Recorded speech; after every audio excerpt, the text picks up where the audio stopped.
আমি যখন মানে আর কি সবকিছু একটু একটু বুঝি, আমার আব্বা মা অনেক গরিব ছিল, আমরা 5টা ভাই বোন ছিলাম, আমার কেউরই লেখাপড়া করায়নি, আমরা সব মূর্খ। তে আমার আব্বা দিন কামাই করতো, দেখা গেত কি জাম করে পেটের ভাত দিতে পারতো না। কতদিন দেখা গেছে যে মিষ্টি আলু আছে না, মিষ্টি আলু সকালে সিদ্ধ করে দিত, মানে তো 4-5টা, বেশি আমার ভাগে পড়তো না। তো এরকম করে আমার আব্বা গরু পালতো, দিন মজুরি কাম করতো, আর গরু থাকতো আমরা পালতাম। আমার বড় ভাই আসছিল আর আমি আসছিলাম। তো দেখা গেছে কি যে সকালে আমরা যে আলু খাইতাম, গরু নিয়ে বাড়ায় যেতাম, 3টা-4টা করে গরু দিত, আমিও নিতাম, আমার বড় ভাই নিত। আর যে 3টা ভাই বোন আসলে ছোট ছোট ছিল, আমরা 2 ভাই বোন বড়। তো ওই আলু খাইয়ে বাড়ায় যেতাম, মাঠে গরু টরু হাসার দিয়ে ওই কি করতাম, খড়ি কুড়িতাম, খড়ি কুড়ি ওই ফাঁকে ওই হিন্দু বাড়ি আসছিল, হিন্দু বাড়িতে দিতাম। তখন কি করতো, ওই কতটি মুড়ি আর একটু গুড় দিত হিন্দু বাড়ি থেকে। তো ওই খাইয়ে পানি খাইয়ে ওই গরুর কাছে যাইতাম। গরু কতদিন পেট ভরতো, কতদিন ভরতো না। রাইতে আব্বা কি করতো, বাতি না যায় গরুর গলে যায়, গরু দেখতো গরু পেট ভরছে না। যেদিন গরু পেট ভরতো ওই দিন আম করে কিছু কইতো না, ভাত দিত। আর যেদিন গরুর না পেট ভরতো ওই দিন আঙ্গুর ভাত দিত না। যে আমরা জীবনে অনেক কষ্ট করছি। এরকম করতে করতে যখন আমার বয়স মনে করেন 10 হয়েছে, মধ্যে আমার বিয়ে আহে, তখন আমার আব্বা বলে যে আমি গরিব মানুষ, আমার মেয়ে আমার মতো দেখে দিম। কিন্তু ওর বাপের বাড়িতে অনেক জমিন আসছিল, আমার আব্বা বললো যে না, আমি অত ধনী বাড়ি আমি মেয়ে দিম না। আপনার বয়স কত যখন বিয়ের কথা হচ্ছে? তখন আমার 10 বছর বয়স, আমার শুধু একটা প্যান্ট পরনে আমার বিয়ে হয়েছে। আচ্ছা। আমার নানি শাশুড়ি আমাদের দেখে আমার অনেক পছন্দ করছে, পরে আমার বিয়ে হয়, আমার কাবিন করে রাখে। তখন ওনার বাপের বয়স 25-এর উপরে মনে হয় হোক। আচ্ছা। পরে কাবিন করে রাখলে 1 বছর আমার বাড়িতে আমি থাকি। 1 বছর পরে আমার উঠায় নেয়। নেওয়ার পরে স্বামী বিয়ের দিন তো নেই, মনে করেন যে বোঝা গেছে যে উনি ভালো না। ছোট আসছিলাম ঠিকই, কিন্তু আমি বুঝতে পারছি যে হে ভালো না। আচ্ছা। আমার দাদা বাইসা আসছিল, আমার আম্মা এখনো আছে, আমার আব্বাও এখন আছে, আমার দাদি এখন আছে, আমার দাদা মারা গেছে। আমার দাদাই কি করতো, আমার উঠাই নেওয়ার পরে ওই জ্বালা যন্ত্রণা যখন শুনছে, আমার এরকম জ্বালা খাইতে দেয় না, তারপরে হে সংসার বুঝে না, হে বউ চিনত না, ওই শিয়াল কুত্তার মতন ওই যে একটা সংসার যে কি জিনিস এটা উনি বুঝতো না। এরকম করে আমার দাদাই আমারে নিয়ে নিয়ে আটকে দিত বাড়ি, যে না আমার নাতি না তোমার কাছে দিম না। ওই দাদার পায়ে ধরে মাপ চাইতো, ওই ক্ষমা কইতো, যে না আমি এরকম ভুল আর করবো না, আমি এখন ভালো হয়ে যাম গা। ওই আবার নিয়ে গেলে দেখা গেছে যে ওই মারামারি ধরাধরি করতো। ওই খাওয়ানোর মানে খাওয়ার কষ্টটাই আমার বেশি আছে। ওই যদি 1 সপ্তাহ ওই বাড়িতে থাকছি, 15 দিন এসে আমার বাপের বাড়িতে থাকছি। এরকম করে করে আমার 3টে মেয়ে হয়েছে। আমার 3টে মেয়ে হওয়ার পরে আমার শাশুড়ি আমার 2 চোখকেও দেখতে পারতো না। আচ্ছা। মানে আমার ভাসুরের 3টা ছেলে হয়েছে, আমার 3টে মেয়ে হয়েছে। তো এরকম করতে করতে আমার এমন অত্যাচার করতো যে খেতা সিলাই কন, হাঁস মুরগি পালা কন, ছাগল পালা কন, এই যে মানুষে মরিচের টাল দাম গো দেশে 10 টাকা বস্তা মরিচ তোলা কন, মানুষের কাজ করা কন, আমি সব করছি আমার জীবনে। কিন্তু আমার সংসার আমি সুখ আনতে পারিনি। এরকম করে আমার এই ছেলেটা পেটে আসলো, আসার পরে গেল গা কোন জানি 7-8 মাস ওনার খবর নাই। পরে 9 মাসের সময়, 8.5 মাসের সময় এই ছেলেটা হইলো। হওয়ার পরে মানে আমার ভয় ছিল যে আমার 3টে মেয়ে হয়েছে, এবারও মেয়েই হবো। পরে আমার নানি শাশুড়ি আমার অনেক বুঝাইতো, জাসমা তোর যদি মেয়ে হয় তুই আমারে দিয়ে দিবি, আর যদি ছেলে হয় তাহলে তোর থাকবো। তো আমার এই ছেলেটা যেদিন হয়েছে, হইলে আরে 2 মাস পরে ওর বাবা এসছে। ও হয়েছে নভেম্বর মাসে প্রথম রোজার দিন। এইটা আমার অভাব, এত কষ্ট। আমার ওই বড় মেয়েটা তখন ক্লাস 2-তে পড়ে। মানে একটাই ইচ্ছা ছিল যে আমি মূর্খ, আমার যে কষ্ট, আমার পোলাপান যেন এরকম মূর্খ না হয়, আমি এইভাবে চলবো। আমার ওই মেয়েটা ক্লাস 2-এ পড়ে। ওই মেয়ে কি করতো, স্কুল তো নাইসে ওই পেঁপে গাছ কাটছি, পেঁপে ধরছে, ওই পেঁপে বাজারে বিক্রি করছে। ওই কেরাসিন তেল, লবণ যা যা লাগে আমার আইনে এনে দিত। ওই মেয়েটা সবকিছু করে দিত। তারপর ওর স্কুল তো নিয়ে কিছু চাউল দিত। এলিদা আমরা কোন রকম করে চলতাম। চলতে চলতে জমা জমিন এমন অবস্থা হইল যে ওর বাপ চাচা যেটা সবাই মিলে জুত জমি সব বেচছে ঠেচছে, দাদা বাইসে বাপ বাইসে থাকতেই ছেলেরা জমিন বেচে লাইলো বাপেরে, মানে অজ্ঞান অবস্থা করে লাইলার। আমি পরে বললাম যে সবারই তো যাই কিছু হোক আসছে, কিন্তু আমার তো স্বামী ভালো না, আমার তো কিছু নাই, কিন্তু আমার যে 3টে পোলাপান আছে, আমি এই পোলাপান নিয়ে কই যাব, আমার আব্বা মারও কিছু নেই। তখনকে গ্রামের মাতাব্বর করে যায় কইলাম, কর পরে আমারে মানে বাড়ির জন্য 33 শতাংশ জমিন ওর দাদার কাছ তো নে, ওর আব্বার নামে নেখে নিয়ে দিল। পরে ওই 33 শতাংশ জমিন নেখে দিল, দেওয়ার পরে তখন আর বুঝি নেই যে হের নামে থাকলে কি হবো আর আমার নামে থাকলে কি হবো। স্বামীর নামে থাকলে তো আমারই থাকলো, আর আমার হের মানেই তো আমার পোলাপান পাবো, সবাই তো থাকবো। হের নামে দেওয়ার পরে আমার নানা শ্বশুরে বললো কি, জাসমা তুমি একটা জিনিস ভুল করলা, কি যে তোর যে স্বামী, তুই এই জমিন হের নামে সবকিছু করে দিলি, তুই তোর নামে 2জনের নামে নিতি। তা আমি বললাম যে হের বাবার জমিন আমার নামে নিলে কিরকম দেখা যাব, তো থাক, হের নাম আর আমার নাম পার্থক্য নাই কে। তো করার পরে আমার নানা শ্বশুর জিনিসটা আসলে অনেক চিন্তিত হইলো আমার কথাটি শুনে। আচ্ছা, হওয়ার পরে জমিন রেজিস্ট্রি হওয়ার পরে দেখা যায় যে উনি আরো মানে যে টুক খারাপ ছিল তার জন্য 3 গুণ খারাপ হইতেছে, বাড়তেই আসছে। আচ্ছা, আমার যে অত্যাচার করতো তার জন্য আরো ডাবল অত্যাচার করে। একদিন আমি বললাম যে দেখ, আমার তো এখন 3টে মেয়ে আল্লাহ দিচ্ছে, এগুলো খাওয়ার লাগবো, পিন্দার লাগবো, মানুষ করা লাগবো। তুমি কি চাও যে আমরা যেরকম এরকম আমগুর ফুলাপান হোক? মানুষের ঢাকা থাকে, টাকা কামাই করে, আমি আর তুমি ঢাকা যাইগা। কয় ঢাকা যাওয়া লাগবো না, তুই এনতি পরে মরবি, তাও ঢাকা যাবি না। আচ্ছা, কয়ে থিয়া উনি গেল গা। যাওয়ার পরে মনে করেন যে 2 মাস পার হয়ে গেছে, এর মধ্যে আর উনির খোঁজ খবর নাই নাকি। তো আমার এই ছেলেটা হইল নভেম্বরের 1 তারিখে, প্রথম রোজার দিন। জি, যে ছেলেটা আপনার পাশে বসে আছে, তোমার বয়স যেন কত বলছিলে? 17 বছর বয়স। এই 17 বছর বয়সের আগের গল্প এটা। আচ্ছা, বলেন। পরে আমার ছেলেটা হইলো, হওয়ার পরে ভোরবেলা হয়েছে, হওয়ার পরে আমার বাড়িতে যে খবর দিব এমন কেউ নেই। পরে অন্য বাড়ির তো একটা লোক পাঠায় আমার আম্মুরে খবর দেওয়াইছি। পরে আমার আম্মু আইসে, আইসা পরে যাই কিছু যা করন নাকি করছে। এই ছেলে যখন বয়স 1 মাসের তনে বা 1.5 মাস, তখন আমার ওই 2 নম্বর মেয়েটা মারা গেল। মানে জ্বর হয়েছিল, আমার আর কোনো সাধ্য আসছিল না যে আমি ওরা চিকিৎসা করবো। ওগুলো আমি ভাতই দিতে পারিনি, চিকিৎসাও করতে পারিনি।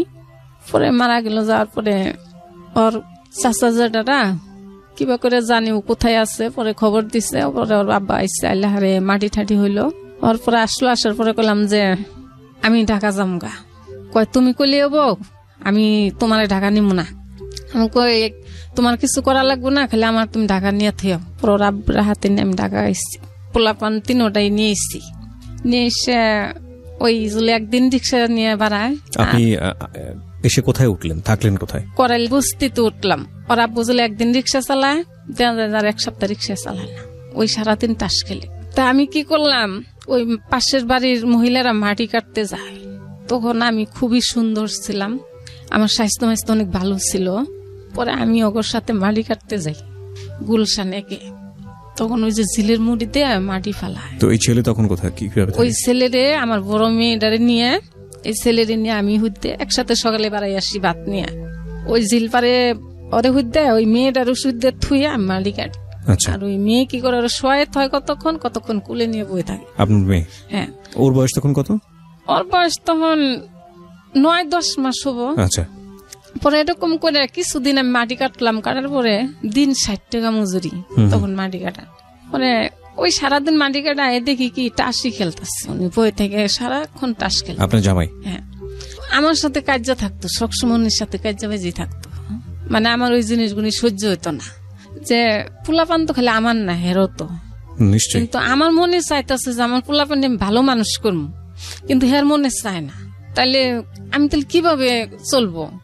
পরে আমার মধ্যে সবসময় হের সাথে কার্য ঝরকা থাকিয়ে যাইত। এরকম করতে করতে এক সময় আমার একটা চাচাতো ভাই আসছে আমার কাছে, মানে আমার আপন চাচার ছেলে, ওই আমার ছোট তখন, মানে একটা কোরআনের হাফেজ হয়েছে উনি শস্যবাড়ি তনে, যে ওই জায়গায় থাকেও পড়াশোনা করবো। তো এই ছেলে কি করলো, কিছুদিন থাকছে, পড়াশোনার সময় দেয় না, না দেওয়ার পর আমারে যায় কইতাছে, জাপা আমারে ওরা পড়াশোনার সময় দেয় না, তাহলে আমি তোমার কাছে থাক। তা আমি কইলাম যে তুই থাকবি, যে আমারই তো সংসার চলে না। পরে কয় আমি কিছু করব, আমি পড়াশোনাও করবো, আমি কিছু করবো। তো আমি কইলাম যে তাহলে ঠিক আছে, দেখ তুই কিছু জল করতে পারস, কিন্তু তোর আব্বা দিছে তোরে ভালো জায়গায় থাকতে, হেরনো থাকলে তোর ভবিষ্যতে একটা মানুষ হইতে পারবি। কয় না, আমি ওই জায়গায় থাকবো না। কয়ে 1 মাস আমার কাছে থাকলো। আমি একদিনকে রাত্রে, মানে ওর আব্বা থাকে চকির উপরে, ছোট্ট একটা চকি আছে, চকির উপর আব্বা থাকে, আমি ফুলা পান নিয়ে ওই আর আমার ভাইটা নিচে থাকি। পরে একদিন রাত্রে 12টা বাজে আমার স্বাস্থ্য বাইরে ধুম করে লাথি মারছে ওর আব্বা। আচ্ছা। তা আমি তো বেশি ঘুমও আসিনি, আমি উঠছি, উঠে বসছি। তা আমার ভাইয়ের কান্দে না, লাথি যে মারছে ও কান্দাকাটি নেংকে, ও উঠে বই পড়ছে। কি হয়েছে এমন কি? কয় শালা আমার বউ নিয়ে তুই ঘুমাবি? ওহো, মানে ছোট বাচ্চা, অনেক ছোট, এই যে সেদিন বিয়ে করলো ছেলেটা। আচ্ছা। কয় আমার বউ নিয়ে শালা তুই ঘুমাবি? শালা আমার বউ আমার কাছে থাকে না, তোর বলকে থাকে। একই ঘরের মধ্যে? হ্যাঁ, এক ঘরের মধ্যে। পোয়াইলো একটু ফর্সা হয়েছে, উনি আবার 5 ওয়াক্ত নামাজ পড়ে, আমার ছোট ভাইটা, মানে কোরআন পড়ে তো, হাফিজি মাদ্রাসার ছাত্র। তো উনি কি করছে, ভোর 5টা বাজে উঠে নামাজ পড়তে গেছে। আমি সকালে উঠে রান্তাছি, আমিও কামে যামগা, দেখা যায় 8টা বেজে যাবো, আর আহে না। কিরে ও 8টা বেজে গেল, আহে না কেন দিকে? তো আমি ভাত বাইরে বাটির মধ্যে রেডি করে, মানে আমার মনটা যেন কিরকম খালি দাপাইতেছে যে কি হইলো। এইরকম করতে করতে দেখি যে 2 জনে ওরে ধরে নিয়ে এসছে, নাক দিয়ে রক্ত পড়তেছে, মানে ওর বাপে মানুষ দিয়ে মারাইছে এরকম করে। পরে ওর বাপ গর্তনে গেল, যাওয়ার পরে আমি তখন আসলে ঢাকা শহরে কিছু চিনি না। যাওয়ার পরে আমি আর ডাক্তারের কাছে নিতে পারি না, কই নিম, এরে কই ওরে কই যে কি করবো, ওর জ্ঞান ফিরে নেই, মানে অজ্ঞানী আসছে আমার ছোট ভাইটা। পানি ঢালতে ঢালতে ঢালতে ঢালতে এত ওর জ্ঞান ফিরে না। পরে ঘরে হুয়াইয়ে, তখন তার কেরো কাছে মোবাইল নেই, আমার কাছে মোবাইল নেই। আমি দোকানে গেছি, যে আমার আব্বারে ফোন দিছি, আমার কাকা ওই জায়গায় আছে। যখন আমার কাকা ওই জায়গায় আছে, তখন আমার আরেকটু মানে মন দুর্বল হইতে আসছে, যে তাহলে হেরাতলি শুনছে। তারপর আমার আব্বা কাকা সব এক জায়গায় আছে। এর মধ্যে আমি ফোন দিছি, আমার আব্বা কাছে তোমার কাকার সাথে কথা কো। পরে কাকার সাথে আমি কথা বললাম, কয় মা কি হয়েছে? আমি কই কাকা এই ঘটনা, তোমরা যদি ওরে দেখতে আসার পরে যখন ওরা ঘরে ঢুকছে, তখন আমার ভাইটার জ্ঞান ফিরছে। তা আমার আইসে বলতেছে যে তুমি কি ডাক্তারখানায় নিতে পারছিল না? আমি কই আমি তো ডাক্তারখানা চিনি না, আর আমার কাছে কোনো টাকা পয়সাও নাই। পরে আমার কাকা এসে, আমার আব্বা এসে ওরে তাড়াতাড়ি করে মেডিকেলে নিয়ে গেছে, নিয়ে যায় মুখ ঠুকে যেন ছুলে টুলে গেছিল, ব্যান্ডেজ ট্যান্ডেজ করে নিয়ে এলো। রাইতে পরে বাড়িওয়ালা করে ডাক দিয়ে নিয়ে বসলো যে এটা এখন কি করা যায়। সারাদিন যেমন বাড়িওয়ালারাও বলছে যে এটা কোনোভাবেই সম্ভব না, এতটুক ছোট বাচ্চা, আর উনি হয়েছে 3-4 পোলাপানের মা, আর উনি আপন বোন, কোনোদিন এটা মানে মাইনে নেওয়া যায় না।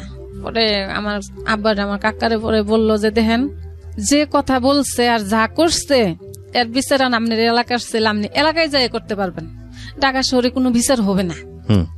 তো আমার কাকা আমার আব্বা এরা বললো যে আমার ছেলেরে মাইরে হালাই দেন দুশ্চিল, তাহলে আমার মেয়েও তো মেরে হালাই দিব, ওর তো কোনো মেয়ে আটকিব না, যাক আমার মেয়েও এনে থাকবো না, আমার ছেলেও এনে থাকবো না। পরে আমারে 2 মাসের গর্বার আমার কাকা দিল, দিয়ে আমাদের সহ পোলাপান সহ নিয়ে গেল। নিয়ে যাওয়ার পরে আমি আমার বাপের বাড়িতে থাকি, আমি হিন্তনে, ওনার সাথে আমার কথা বন্ধ। আমার বাপের বাড়িতে থাকি, এর কাছে খবর পাঠায়, ওর কাছে খবর পাঠায়, আমি বাড়িতে যাবো না। তা আমার কথা হইলো যে আমি তো আনিসের বউ, আমি তোমার কাছে যাবো কেন? আর তুমি যদি আমার নেও তাহলে তুমি মিল হও, আগে তুমি গার্জেন নিয়ে মিল হয়ে তারপর আমার নিবা। না, উনি কোনো মিল হব না, উনি ওইভাবে যাব না, উনি আমারে নিব না, মানে ইয়ার মুখে যখন যেটা আসরি বলে।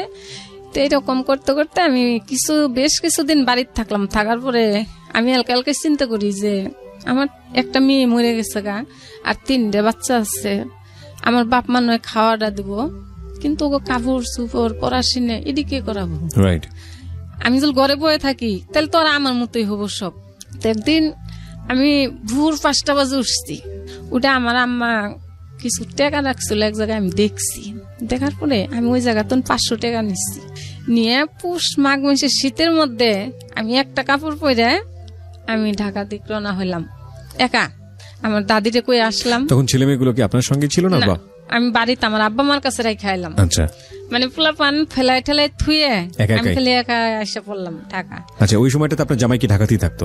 হ্যাঁ, উনি ঢাকায় থাকতো। কি করতো উনি? উনি ওই যে মাঝে মাঝে রিক্সা চালাইতো। মাঝে মাঝে রিক্সা চালাতো। আচ্ছা, পরে ঢাকা আসলাম। আমার ভাই, আমার ছোট ভাই আমার সমানে মানে ই করতেছে, বিষাইতেছে ওরা। আমি যে বাড়াইছি কেউ জানে না, আমি অন্ধকারে বাড়াই আসছি।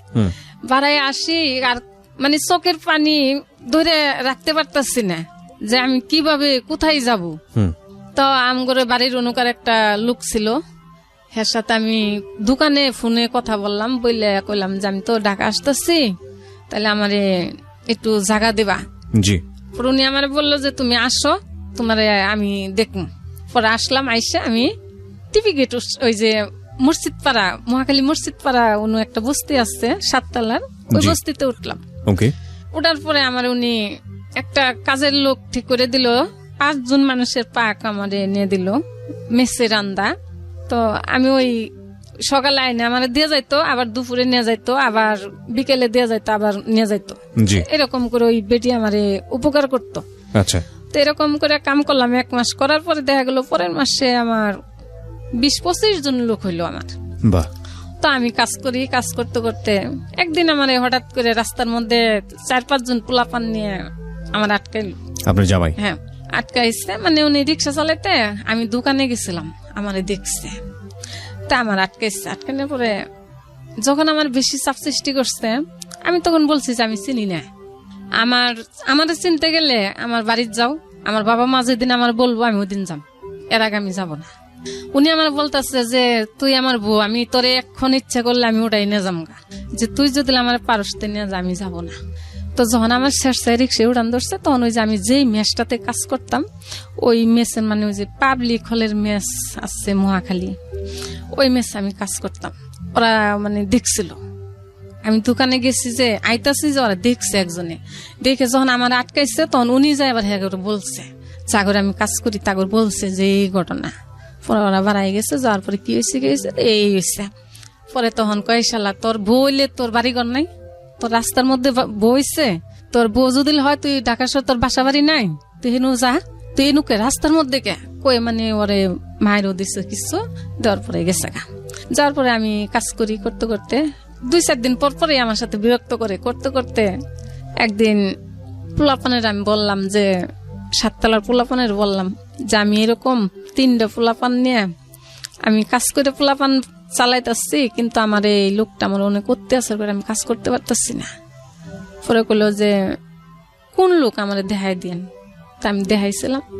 পরে সেদিন তো না আমার পিছে তো উনি মানে একটু কাইটা পড়তেছে, তো কাইটা পড়তেছে। তো আমার ইচ্ছা ছিল যে আমি জীবনে নিজের পায়ে একটু দাঁড়ামু, উনিও কামাই করব, আমার যেহেতু বাড়ি ঘর আছে, 3টা পোলাপান আছে, সুন্দর মতন একটা সংসার করে খাম গেল। যার পরে আমার পিস্তন আস্তে আস্তে কাটা পড়লো। পড়ার পরে কিছুদিন পরে আমি শুনতেছি যে উনি বিয়ে করছে। আমি কারোরই কিছুই বলিনি, মানে আমার মনে ওই দিন তো আরো ঘিনে হয়ে গেছে গা। বিয়ে আসলো, আমার আব্বা বললো তোমার তো 3টা বাচ্চা কাচ্চা, তুমি তো নিজে চলতে পারবা না, তাহলে এখন যদি একজনে তোমার মেয়েটার পছন্দ করে নেয় এটাই ভালো, নাকি যখন শরীরে একটা দাগ পড়বো তখন তুমি বিয়ে দিতে পারবা? তা আমি বললাম যে বিয়ের বয়স তো হয় নাই, কেবল 11-12 বছর বয়স, বিয়ের বয়স তো হয়নি। তো আপনারা ভালো করে আগে দেখেন ছেলে কি করে দেখেন। তো ছেলে দেখতে খুব সুন্দর। আপনার মেয়ের যে বয়স বিয়ে দিচ্ছেন, মেয়ের তখন বয়স কত? তখন 11। এত অল্প বয়সে বিয়ে দিচ্ছেন? হ্যাঁ। ওনাদেরকে পড়াশোনা করাননি? ওই যে ক্লাস 7 পর্যন্ত পড়াশোনা। আচ্ছা। পরে আমি যখন আব্বা মার সাথে না পারতাছি, যে আব্বা মা তো এত কষ্ট করে করে দেখছে, আব্বা মারে কিভাবে কষ্ট দিব, যে না, মানে ওই সময় পর্যন্ত উনি আপনার বাবা মায়ের কাছেই বড় হয়েছে? হ্যাঁ। আচ্ছা। তো যাক, আমার বড় মেয়ের বিয়ে ঠিক হয়ে গেল। 30,000 টাকা নগদ দিতে হবো, যৌতুক। হ্যাঁ, আমগো দেশে যৌতুক ছাড়া বিয়ে হয় না। আচ্ছা। তো আমার নাই দিকে কম নিচ্ছে। পরে 30,000 টাকা দেওয়া লাগবে। তখন আমার কাছে কোনো টাকা পয়সা ছিল না। 1 লাখ টাকার উপরে আমি ঋণ হইলাম, ওই মেয়ে বিয়ে দিতে যায় ঋণ হইলাম। হওয়ার পরে বিয়ে টিয়ে পার করে আমি মহাখালী আসলাম। আবার আইসে তো মহাখালী আমি যে কামাই করি তাতে পোলাপান নিয়ে নিজের চলাই আই থাকে না। পরে উন্তনে আমি মিরপুরে আসলাম 12 নম্বর মহাখালীতনে 12 নম্বর আসলাম। আমাদের এলাকার একটা লোক ছিল, হের কাছে আসলাম। আইসে হের কাছে আমি থাকবো, তো 1 মাস হের কাছে থাকলাম। আমি 1 মাস থাকার পরে হেগর যে পরিবেশ, হের 2টা মেয়ে ছিল, একটা ছেলে ছিল। তো হের মেয়ে ছেলে অনেক মানে বিচ্ছিরি আছিল, ভালো ছিল না। বিশ্রী বলতে মানে কি পরিবেশটা ভালো ছিল না, তাই তো? ভালো ছিল না, মানে ওরা সব দিক দিয়ে নোংরা ছিল। পরে আমি ওর কাছ থেকে সরে গেলাম। যাওয়ার পরে একটা মহিলার সাথে আমার মতোই কাজ করে, এর সাথে আমি থাকবো। পরে আমার মাসে 600 টাকা দেওয়া লাগবো, তাও খালি রাইতে ঘুমাইতে হবো, দিনে যাওয়া যাব না। বাসায় আমার দিনে যাইতে দেবো না, শুধু রাতের বেলা ঘুমাতে পারবেন। মানে রাত্রে উনি থাকবো, আমারে থাকতে দেবো, দিনে উনি থাকবো না, আমারও থাকতে দেবো না।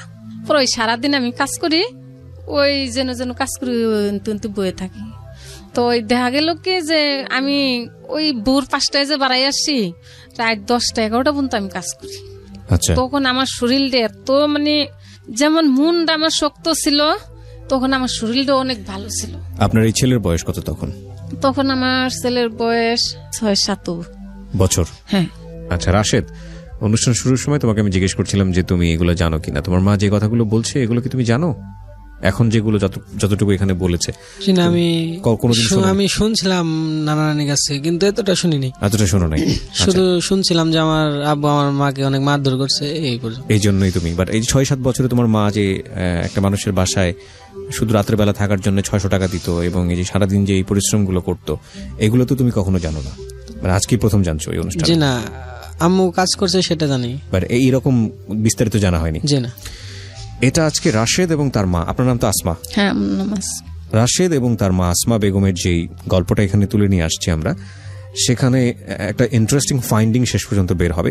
হতে পারে একটা খুব সহজ সরল সাধারণ গ্রামীণ জীবনের একটা খেটে খাওয়া যুদ্ধজয়ী, মানে জীবন যুদ্ধজয়ী একটা মানুষের, একটা মেয়ের, একটা মহিলার গল্প। কিন্তু আমি এই গল্পটাকে দেখানোর চেষ্টা করছি যে মা এবং ছেলের সম্পর্ক। একটা ছেলে, তার মা, যে মা সংসার চলে গেল, হাজব্যান্ড চলে গেল, কিন্তু 3-4টা বাচ্চা তাদেরকে ছাড়লো না এবং এদেরকে মানুষ করার জন্য ঢাকা শহরে কি অমানবিক জীবনযাপন করছে। এবং ইন্টারেস্টিং বিষয় শেষের দিকে এসে আপনারা পাবেন, এই ছেলেটা এখন 17 বছর বয়সে পড়াশোনা করছে কলেজে, এবং ওর মা যে কি করেছে ওদের জন্য সেটা সে জানে না। এই যে না জানার বিষয়টা, এই না জানার বিষয়টা কিন্তু আমাদের প্রত্যেকের জীবনেই আছে। আমরা শুধু আজকের এই গল্পটাকে রাশেদ কিংবা আসমা এই গল্পের সমীকরণে না দেখি। আমাদেরকে মানুষ করার জন্য আমাদের মারা, আমাদের বাবারা কি পরিমাণ কষ্ট করেন, কি ভয়ানক রকমের রিস্ক নেন, কি ভয়ানক রকমের মানসিক প্রেশারের মধ্যে দিয়ে যান নিজের সন্তানকে খুশি করার জন্য। 2-1জন থাকেন ব্যতিক্রম, সেটা অন্য হিসাব। সেই গল্পটা আমরা যখন পরিণত বয়সে যাই, আমাদের স্কুল হয়, কলেজ হয়, বিশ্ববিদ্যালয় হয়, চাকরি হয়, কিন্তু দুঃখের বিষয় হচ্ছে আমাদের সময় হয় না আমাদের মার কাছ থেকে শোনার যে আপনাকে বড় করতে গিয়ে কিংবা আমাকে বড় করতে গিয়ে আমাদের মা, আমাদের মারা কত কষ্ট করেছে, আমাদের বাবারা কত কষ্ট করেছে। এই ছেলেটাকে আমি অনুষ্ঠানের শুরুতে জিজ্ঞেস করেছিলাম যে তোমার মা আজকে তোমাকে এখানে নিয়ে এসছে, তুমি কি জানো, গল্পটা জানো? ও জানে না, এবং না যে জানা সেটার পিছনে ও দায়ী না, এটার পিছনে আমাদের সিস্টেমটাই আসলে দায়ী। সিস্টেমটাই এরকম। আমরা একটু সামনের দিকে আরেকটু আগাই, আমরা জানি না এই গল্পটা কোথায় গিয়ে দাঁড়াবে এবং শেষ কোথায় কি হতে পারে। আর আপনাদের সবাইকে বলছি, আপনারা যদি এই অনুষ্ঠানে অংশগ্রহণ করতে চান, গল্প যে কোনো রকমের হতে পারে, এটা একটা খুবই ওপেন প্ল্যাটফর্ম, এবং সেজন্য আপনাকে যেটা করতে হবে, আমাদেরকে ফোন করতে হবে। আমাদের ফোন নাম্বারটি হচ্ছে 09611904 আমি আবারও বলছি 09611904 এখানে ফোন করার পরে আপনি আপনার নাম এবং সেল নাম্বারটি স্পষ্ট করে বলবেন, এবং তারপর যে ডিরেকশনটা আপনি পাবেন সেই অনুসারে আপনি আপনার গল্পটি রেকর্ড করবেন। জি, আমরা আসমা বেগম আন্টি বলি আপনাকে। যেখানে আমরা ছিলাম সারা রাত 10টা পর্যন্ত আপনি বাইরে মানুষের বাসায় কাজ করতেন। আমি ওই ভোর 5টা বাজে বাড়াই রাতের 10টা, 10:30, 11টার কাম শেষ করি। আমার শরীরে কোনো দিন কয় নাই যে আমি কাজ করতেছি। আমার শরীরটা এত পাতলা ছিল যে খারাপ লাগতো। একটা টাইমে যখন রাত্রে যায় ঘরে শুইতাম, তখন ওই পোলাপানের কথা মনে পড়তো, তখন একটু খারাপ লাগতো। যখন মানুষের মধ্যে কাজ করতাম, তখন আমার মন টেকার দান্দায় থাকতাম যে আমি মাস শেষে এত টাকা পাবো, তো এইভাবে কাজ করতে করতে মনে করেন পোলাপানের আমি কোনোদিন আমি সরকারি স্কুলে পড়াইনি। ওইতে তো আপনার মাথায় একটা ঋণের বোঝাও ছিল, লাখখানিক টাকা আমি ঋণ দিচ্ছি, মানে এই মিরপুরে এসে আমি ঋণও দিচ্ছি, মিরপুরে এসে আমি ভালো টাকা কামাইছি, অনেক কষ্টও করছি কাজ করে করে। হ্যাঁ, আমি কয়টা বাসায় কাজ করতেন ওই সময়টাতে? আমি কয় বাসায় কাজ করছি তাও তো আগের গুণে আমার খেয়াল নেই, তাও মনে করেন যে 6-7 জায়গায় আমি কাজ করতাম একটানা সারাদিন। হ্যাঁ, যে কাজ যে করতাম আমার যদি কেউ পয়সা কমও দিত আমি কোনোদিন তার সাথে কিছু বলতাম না। আমার এই মিরপুরে 12 নম্বরে একটা লোক মুন্না নাম, আমি তার বাসায় কাজ করতাম। সে বিয়ে করছিল না, এর বয়স 50 হবো এরকম। তো আমি যখন 12 নম্বর আসি অতি ফার্স্ট, তখন ওনার সাথে আমার মানে পরিচয় হয়, ওনার বাসায় আমার কাজে নেয়। তখন উনি বিয়ে করে নাই, 2টা ছেলে থাকে, উনি একজন আরেকটা ছেলে থাকে। আমার তখন 1000 টাকা দিত, আমি ঘরের পুরা কাম করে দিতাম, বিছনা গুছান, কাপড় ধোয়া, রান্দা, মানে হের ঘরে সবকিছু জিনিসপাতি আসলো, ফ্রিজ তনে শুরু করে মানে ফ্যামিলি বাসায় যা থাকে হের বাসায় তাই ছিল। একটা ফ্ল্যাট নিয়ে আসছিল, সব কাম করে দিতাম। আর মেহমান আইতো, উনি ব্যবসা করতো, দেখা গেছে যে রাইতে আমি রান্না বাড়ি করে থেকে গেছি গে, আবার মেহমান আইছে, আমার আবার ফোন দিত, দৌড়াই আমি আইতাম। তো উনি আমারে বেশ কিছু হেল্প করতো, মানে যদি শুনছে যে আমি অসুস্থ বা 500-1000 টাকা লাগবো, সঙ্গে সঙ্গে বাই করে দিত। উনি আমার কোনোদিন খারাপ কইতো না, বা খারাপ ওনার মুখে আমি কোনোদিন শুনিনি খারাপ ভাষা। আছে না কত লোক যে মানুষের সাথে ব্যবহার খারাপ করে, কিন্তু আমি উনি কোনোদিন দেখিনি যে উনি মুখ দিয়ে খারাপ একটা কথা বলে বা কিছু। এইভাবে আমি মাসে দেখা গেছে যে 12-14 হাজার টাকা আমি কামাই করতাম। আচ্ছা, মানে আগে করতে পারতাম না। এরকম করে দেখা গেছে যে পোলাপানের মাসে আমি 4000 টাকা 3000 টাকা খরচ দিচ্ছি, মা বাবারও কিছু দিচ্ছি। আমার মনের মধ্যে একটা কষ্ট হয়েছিল যে আমার মা বাবা অনেক কষ্ট করছে, এখন আমরা বড় হয়েছি, এখন আমরা আর একটু মা বাবার একটু দেখ, আমার পোলাপানের রোদ দিমু, আমার বাপ মায়ের রোদ দিমু। তো দেখা গেছে 11 জুল আমি 300 টাকা দিচ্ছি, 3000 টাকা দিচ্ছি, তা আমার আব্বা মার আমি 500 টাকা দিচ্ছি। বা আমি যদি বাড়িতে গেছি, দেখা গেছে যে আমি যদি বাড়িতে যাই 5-7 হাজার টাকা বাজার করে দিতাম। এখনো আমার যে আরো ভাই বোন আছে হেরা দেয় না, কিন্তু আমি যদি এখনো বাড়িতে যাই, আমি যত কষ্টই করি আমার বাপ মায়ের বুঝতে দেনে যে আমি কষ্টই আছি। আমার আব্বা মা কাছে আমি সব টাকাই দিতাম, কিন্তু একটা কথাই খালি আসছিল যে তুমি করে যা লাগে নিয়ে আর যা থাকবো তোমরা রাখো। তো আমার আব্বা মা টাকারে জমাইছিল, জমায়ে আমার আব্বা একদিন আমার বললো যে মা, তোর দুঃখ আর আমার সহ্য হয় না, কারণ তোমারে ছোটত্ব নেই, তুমি হইছ নাস্তি, তোমারে ভালো একটা কাপড় দিতে পারিনি, তোমারে কোনোদিন ভালো বিছানায় শুতে দিবার পাইনি, ভালো খাওয়ান দিতে পারিনি, তো তোমার আমি কি কমো, আর তুমি যে মরবা আমি তোমার একটু জমিন দিম, তুমি জেনতি থাকো, তুমি যে মরবা ওই জমিনে এসে মরবা, তুমি অন্য কোথাও যাই মরতে পারবা না। তা আমার আব্বা আমারে 2 শতাংশ জমিন লিখে দিচ্ছে। দেওয়ার পরে ওই যে আমার আব্বার কাছে টাকা পয়সা আছিল, তো 5 লাখ 5.5 লাখ টাকা খরচ করে আমারে বাড়ি করে দিচ্ছে, ওই জায়গার মধ্যে 2টা রুম করে দিচ্ছে। এই 5 লাখ 5.5 লাখ টাকা আপনি এই মানুষের বাড়ি বাড়ি কাজ করে করে জমিয়েছেন? হ্যাঁ। ওকে। তো আমার আব্বা মানে এতটি জমা হয়েছিল না, কিছু কম আসছিল। আচ্ছা। তো বাড়ি করছি আজ 3 বছর। ওকে। আব্বার আমি বললাম যে তুমি টিন দিয়ে ঘর দিলে, আমার তো কেউ নাই, ভাঙ্গে চুরে গেলে কেরা করে দেবো, তো তুমি ই করো, ইট কিনে ইট দিয়ে তুমি আমার ই করে দাও, 4 ইট দিয়ে ওর পে টিন দিয়ে দাও। তো আমার আব্বা তাই করে দিচ্ছে, ওই বাড়ি করে দিচ্ছে, বাথরুম টাথরুম সব, গোসলখানা সব, মানে ঢাকার বাসার মতোই করে দিচ্ছে। তখন আমার ঘরে 3-4টা মেয়েও রাখতাম, আমার দেশে তো নাই না, আমি একটা রুম নিলাম, নিয়ে 4-5টা মেয়ে রাখি। ওই মেয়ে ঘরে সারাদিন কাজও করি, ঘরেও রান্ধি, হেগরেও খাওয়াই, মানে আমি সেরকম পরিশ্রম দিতাম তখন আরো বেশি। তখন আমার মাসে মনে করেন যে 14-15 হাজার টাকা আমি বাড়িতে দিতাম প্রতি মাসে। ওই মেয়েগুলো কি করতো? মেয়েগুনি গার্মেন্টসে চাকরি করতো। আচ্ছা। তো মেয়েগুনি থাকতো আমার কাছে, আমি মাসে মাসে ভালো টাকা দিতাম। ওই মেয়েরা কি করতো, টাকা পাই আমার কাছে দিয়ে দিত, ওগরে যেই টাকাটা জমা থাকতো ওই টাকাটা আমি এক নগে বাড়িতে দিতাম 50-60 হাজার, আবার পরের মাসে আবার ওগর টাকা ম্যানেজ করতাম। এরকম করে আমার বাড়িটা কমপ্লিট করাইছি। করানোর পরে বাড়ি কমপ্লিট হয়েছে, ওই আমার মেয়েটা ক্লাস 9-এ যখন উঠলো, তা আমি এত কষ্ট করে কুচিনেও পড়াই, ভালো কোচিনেও পড়াই, ঘরে পড়তে বসে না। তো ওই দেখা যায় যে ডাব শ্যাম্পু ছাড়া উনি শ্যাম্পু ব্যবহার করে না, তেল ছাড়া কোনো তেল ব্যবহার মানে উনি বাসা বাসা জিনিস ছাড়া উনি ব্যবহার করবো না। আপনার মেয়ে? হ্যাঁ। আচ্ছা। তো আমি যে কৈতন দিতাম ওটা ওরা বুঝতো না, ওরা মনেই করে না। ওরা মনে করে যে ওরা বড় লোকের মেয়ে, ওরা এরকম করে চলে। তো এরকম করে দিতে দিতে যখন 9 পরীক্ষা দিল, রেজাল্ট যখন খারাপ আসলো, মানে পাশ করছে, রেজাল্ট ভালো না, তখন আমি বললাম যে দেখ আমি জীবনে কি করলাম তোরা তো দেখলি না জীবনে, কিন্তু এই রেজাল্ট আমি তো করে পড়াশোনা করাম না, আমি তোর ঢাকা নিয়ে যাম, কাজ করাম তোর দে। ঢাকা নিয়ে আসলাম, নিয়ে এসে গার্মেন্টসে দিলাম। আমি গার্মেন্টসে দিয়ে ও কান্দে না, আমি কান্দি যে ওর পড়াশোনাটা আমি নষ্ট করাইলাম। তা মাঝে মাঝে আমি কি করি, স্কুল খুঁজি ওরে না কইয়া। আমার কথা হইলো যে ওরে কষ্টও করাম, লেখাপড়াও করাম, কোনটাও আগে যায়। তো কিছুদিন চাকরি করে 2-3 মাস মনে হয় আমার টাকা পয়সা দিচ্ছিল। তারপরে একটা ছেলের ফান্দে পড়ে গেল মেয়েটা।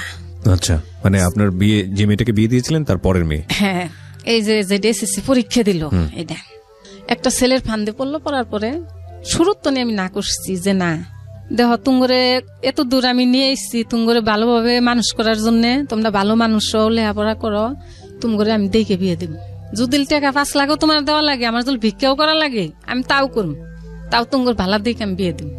তা আমি দেশে ছেলে খুঁজলাম যে ওই যে সেনাতে চাকরি নেয় বা পুলিশে চাকরি নেয়, যদি লগর যদি 2-4-5 লাখ টাকাও দেওয়া লাগে, আমার মেয়ে তো কামাই করতেছে, আমি কামাই করতেছি, ওর 5 লাখ টাকা দিলে তো আমার সমস্যা নেই, ওর সংসার ভালো হবো।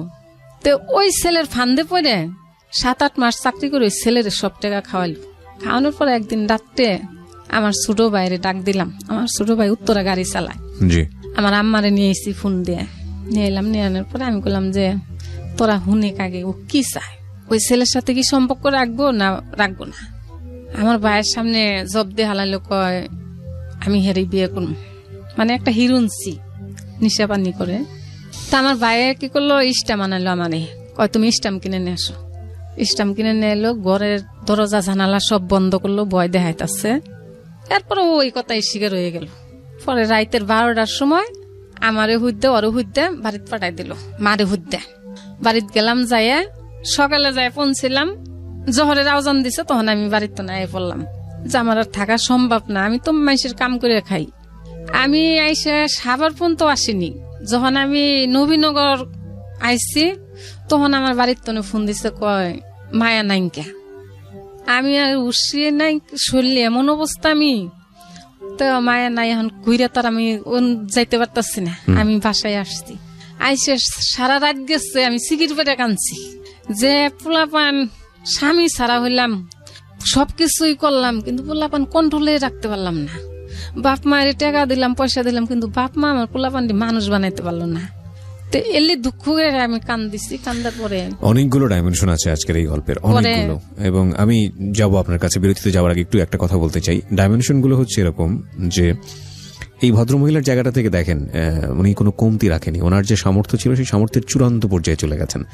কিন্তু সন্তানের জায়গাটা থেকে বাবা মা খুবই খুবই খুবই গুরুত্বপূর্ণ, সেটা যেই পরিবারে সে মানুষ হোক না কেন।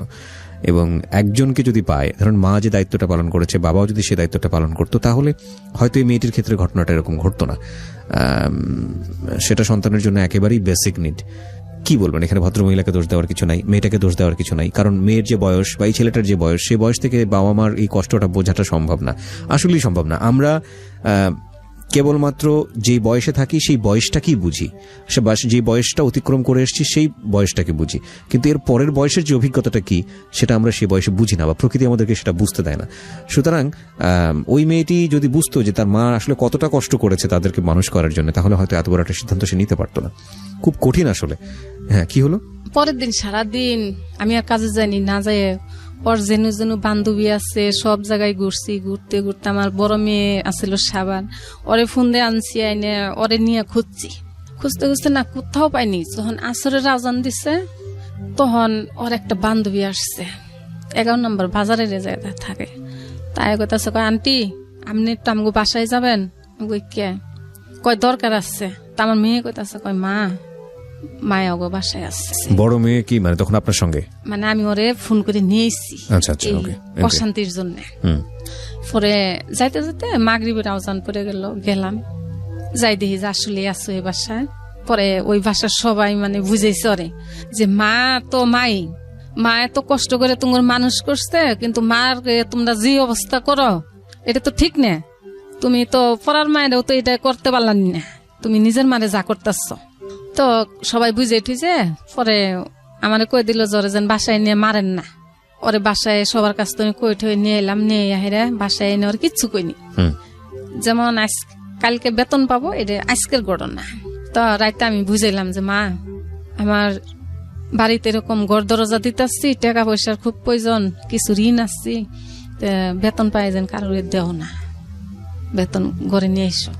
ও বেতন পাইতো 12-14 হাজার টাকা করে বেতন পাইতো গার্মেন্টসে। আজকে রাইতে এই কথাবার্তা, কালকে বেতন পাবো। ওরা আবার ওই যে ডাচ বাংলার মাধ্যমে টাকা উড়ায়।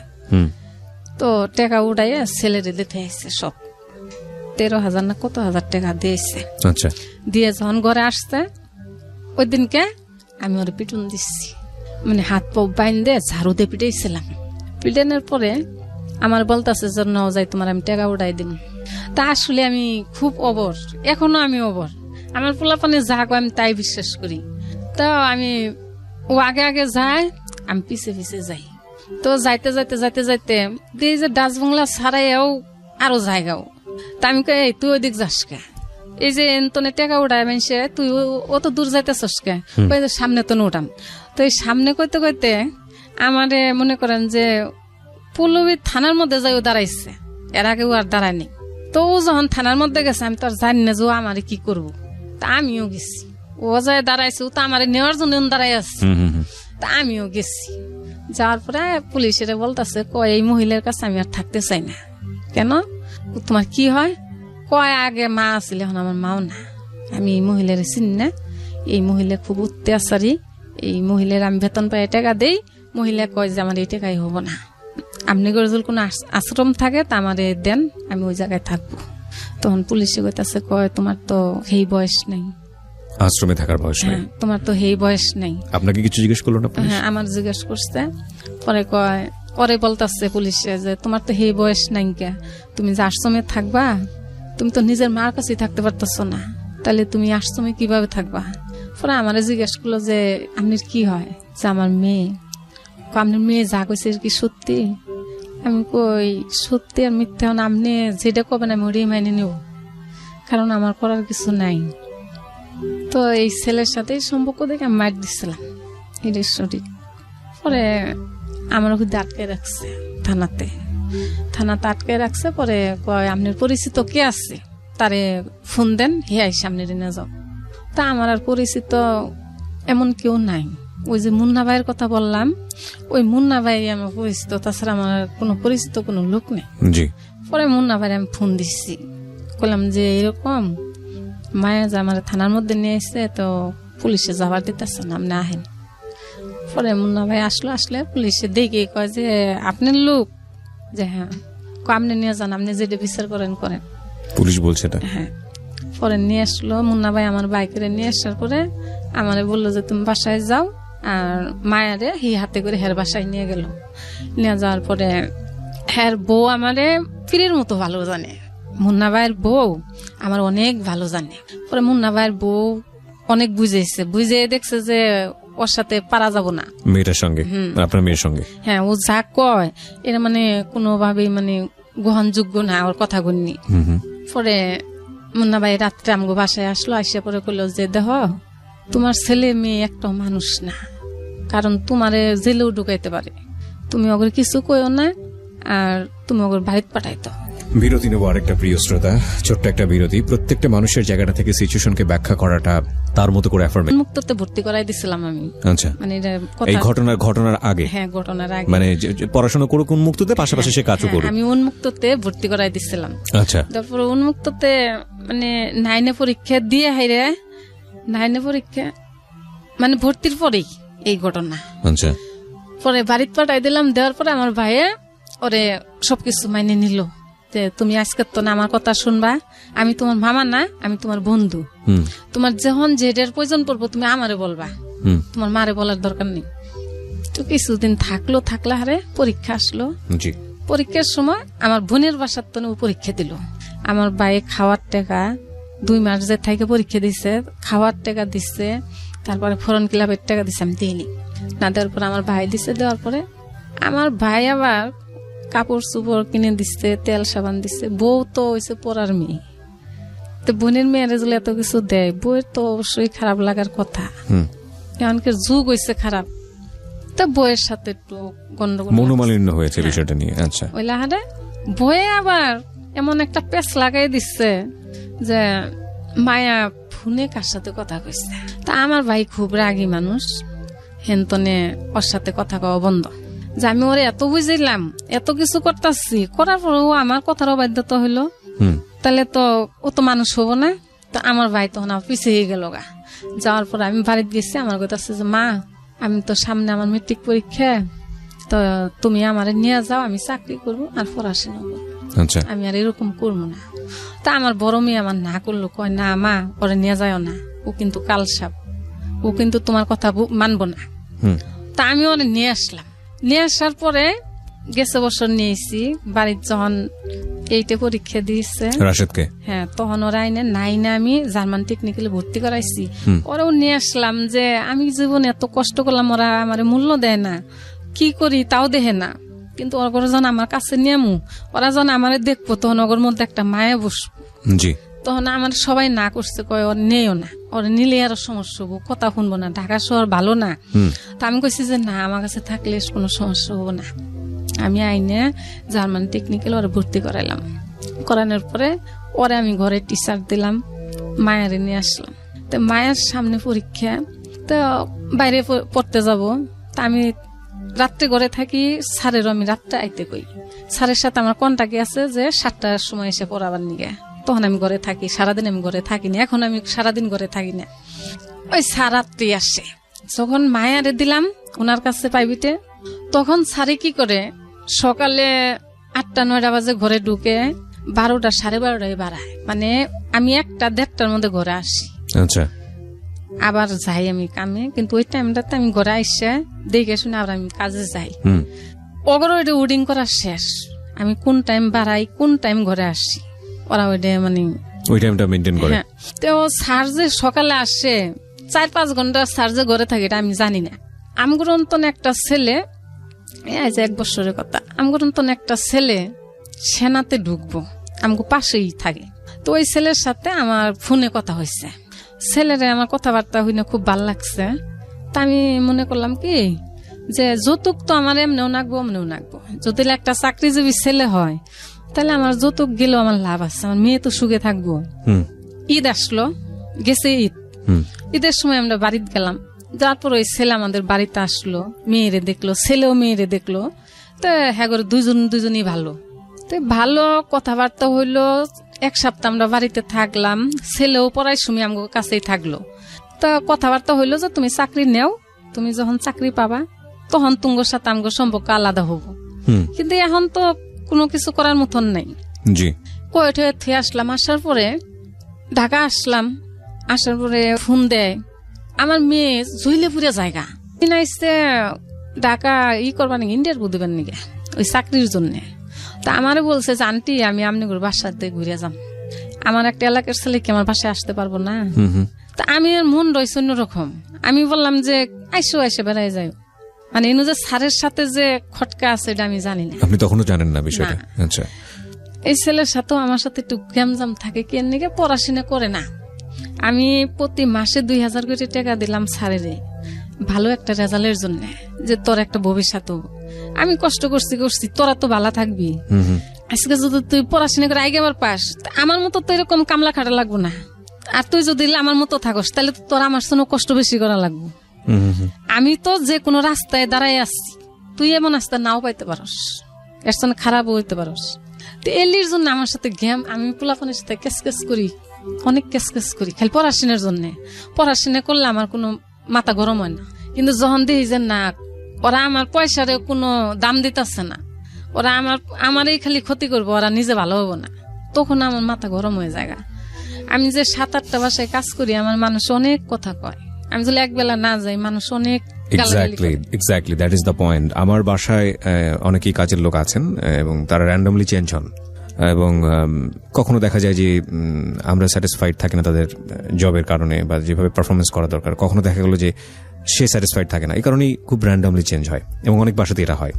তো এই যে বিষয়টা উনি যেটা পয়েন্টটা একটু আগে করলো যে বাসায় কাজের মান ঠিক না থাকলে কাজের বুয়া যিনি থাকেন বা কাজের লোক যিনি থাকেন তাদেরকে কি ব্যবহারটা করানো হয় বা কি ব্যবহারটা তাদের সঙ্গে হয় বা কি কথাটা তারা শোনে, এটা যদি সন্তানদের দেখানো যেত বা প্রত্যেকটা সন্তানকেই, আমি মনে করি শুধু কাজের জায়গাটা না, প্রতিটা সন্তানকেই যদি দেখানো যেত যে তার বাবা কিংবা তার মা কি কষ্ট করে এই অর্থটা উপার্জন করে নিয়ে আসেন তাদের জন্য, তাদের মুখে হাসি ফোটানোর জন্য, তাদের ভবিষ্যৎটা ভালো করার জন্য, কি পরিমাণ অপমান সহ্য করতে হয়, কি পরিমাণ পরিশ্রম করতে হয়, কি পরিমাণ রিস্ক নিতে হয়, কি পরিমাণ নিজের ভালো লাগাকে বিসর্জন দিতে হয়, কি পরিমাণ নিজের চাহিদার জায়গাটাকে নষ্ট করে দিয়ে সন্তানের কথা চিন্তা করতে হয়, প্রত্যেকটা ছেলে মেয়েকে যদি এই জিনিসটা দেখানো যেত তাহলে আমাদের এই যে বিশ্ববিদ্যালয় কেন্দ্রিক শিক্ষা ব্যবস্থা কিংবা আমাদের এই যে প্রাতিষ্ঠানিক শিক্ষা ব্যবস্থা, আমাদের এই যে এত এত শিক্ষক রেখে এত এত গোল্ডেন এ প্লাস বের হয় প্রতি বছর, হ্যাঁ, এবং তারপরেও যে বৃদ্ধাশ্রম বেড়ে যায়, তারপরেও যে এত এত সমস্যা সমাজে বাবা মাকে আমরা দেখি না, হ্যাঁ, আমার মনে হয় না যে এটার আর প্রয়োজন হতো। আমাদের আসল শিক্ষার জায়গাটা আসলে এটাই হওয়া উচিত যে তুমি যে পয়সায় বড় হচ্ছ, তুমি যে এটা খেয়ে তোমার ভবিষ্যৎ তৈরি করছো, তুমি তোমার জন্য যে মানুষগুলো হাড্ডিসার হচ্ছে, তোমার জন্য যে মানুষগুলো পরিশ্রম করে মান সম্মান বিসর্জন দিয়ে তোমাকে বড় করার জন্য কাজ করছে, তাদেরকে আগে ফার্স্ট দেখো, তারা কত কষ্ট করে তোমাকে বড় করছে এবং তারা কি পরিমাণ অপমান সহ্য হচ্ছে, কি পরিমাণ পরিশ্রম করে তারা তোমাদের জন্য সময় দিচ্ছে। এই শিক্ষাটা আগে প্রথমে নাও। মানে তাদেরকে যদি এই সন্তানটা রেসপেক্ট করতে পারে, অটোমেটিক্যালি সমাজের বাকি সদস্যদের প্রতি তাদের রেসপেক্ট চলে আসবে। আনফরচুনেটলি আমাদের শিক্ষা ব্যবস্থায় কোথাও মাকে নিয়ে বড় কোনো চ্যাপ্টার নাই, কোথাও বাবাকে নিয়ে বড় কোনো চ্যাপ্টার নাই এবং কোনো বইই নাই। আমাদের এই জায়গাটাই যদি শিক্ষা না থাকে পরিবারের, যেই মানুষটা আমার জন্য সারাটা জীবন দিয়ে দিল তাকে আমি রেসপেক্ট করি না, তার পয়সার মূল্য আমি দেই না, হ্যাঁ, সে কি বলে সেটা আমি শুনি না, তাহলে এই ছেলে এই মেয়েরা বড় হয়ে সমাজের জন্য কি করবে সেটা তো আরো অনেক পরের বিষয়, তাই না? সো এই জায়গাগুলো খুব আমরা কেন জানি ওভারলুক করে গেছি, সচেতনভাবে করেছি নাকি অসচেতনভাবে করেছি, কিন্তু এই জায়গাগুলো আমাদের ফোকাস করা উচিত। জি, আপনি যেটা বলছিলেন যে আপনার ছেলের প্রতি আপনার একটা কষ্ট আছে, আমি ওর কথা শুনবো ইনফ্যাক্ট শেষের দিকে গিয়ে। মেয়েটার কি হলো তারপরে যে বাড়িতে আসলো? হ্যাঁ, হেই মেয়ে পরে আমার একদিন মেয়েদের হাতেও কেসকেসাইছি আমি দুপুরে, আমার বাড়ি এলি ডাইকে নিয়ে আমার বলতেছে, কয় আপা আপনার একটা কথা কম। আমি কই কি করবেন?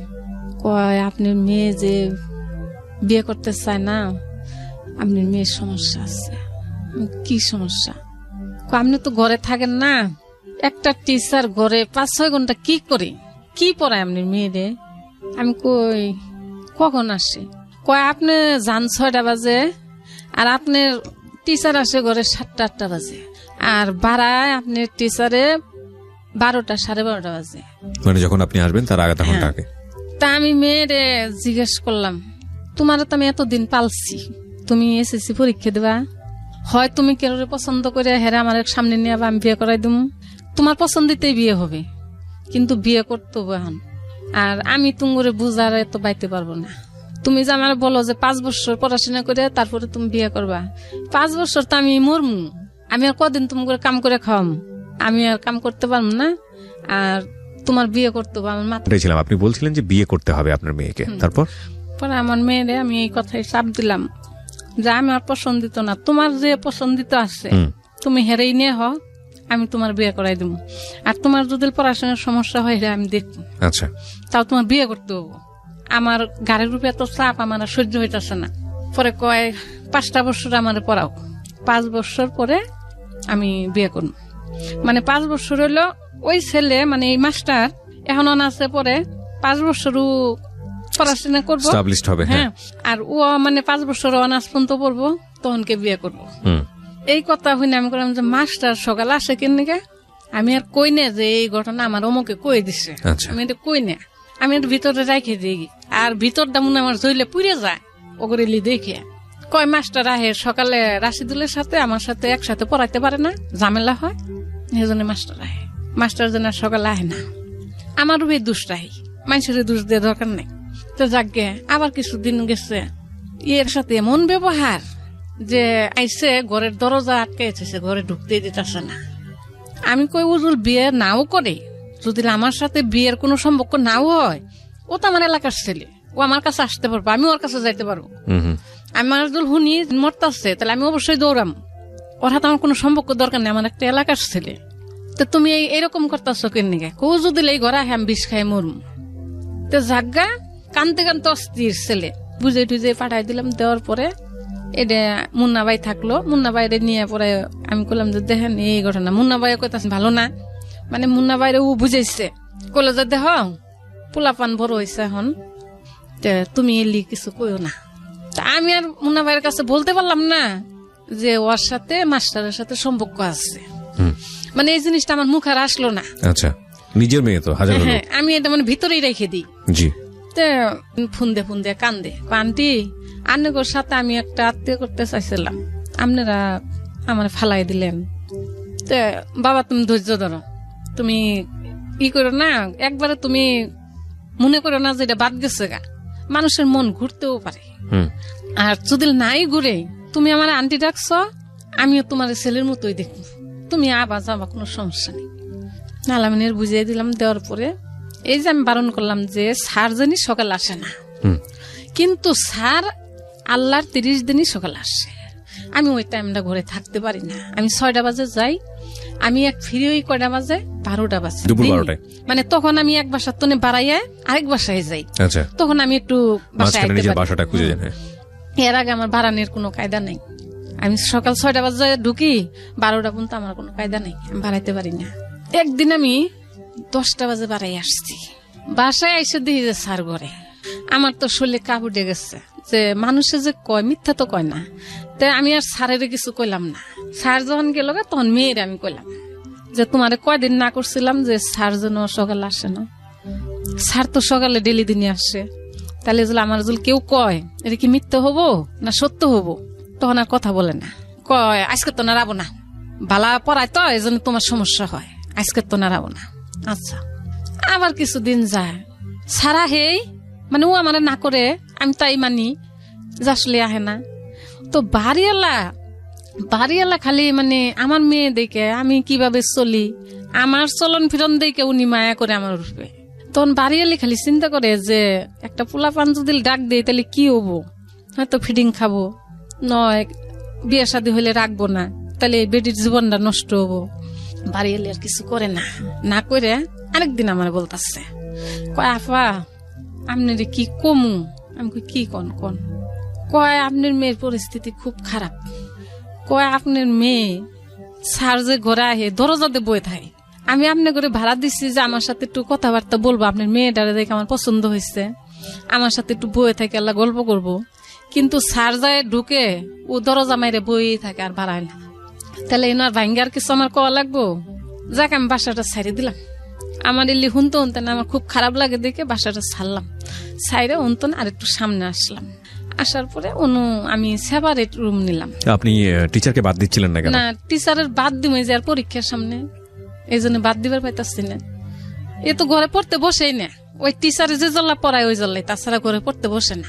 পড়ার কথা কইলেই মনে করুন উল্টা পাল্টা কথা কয় আমাদের। তা স্যারের বাদ দিম খালি, ওর পরীক্ষার জন্য খালি ধৈর্য ধরে আসছি। রুম সাইডে দিলাম, দিয়ে এনে আইলাম। আইলাহারে মেয়েরে কইলাম যে দেহ মান সম্মান জিনিস কিনতে পাওয়া যায় না, এতদিন নয় বাড়িয়ালি আসছিল তুমগরে দেখছে বা কইছে, এখন কল কেউ নাই, কেউ কবো না, কেউ দেখবো না, তুমি নিজে নিজে আনছে বয়ে যাও।